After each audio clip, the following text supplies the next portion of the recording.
আসসালামু আলাইকুম বন্ধুরা, কেমন আছেন সবাই? বাহার ইলেকট্রনিক্সে স্বাগতম। আমাদের কাছে 24 ইঞ্চি ওয়ালটনের এলইডি টিভি আসছে।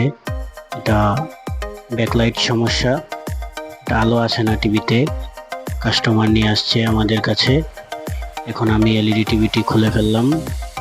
এই লাইটগুলো আমি চেঞ্জ করব। এলইডি টিভির লাইট সমস্যা ছিল, এখন আমি নতুন লাইট সেট আপ করতেছি। লাইটগুলা চেক করব। এখন লাইটগুলো ওকে আছে। এখন আমি সম্পূর্ণ টিভিটা ফিটিং করা হয়ে গেছে। এই যে দেখুন, টিভিটি ওকে হয়ে গেছে। ধন্যবাদ।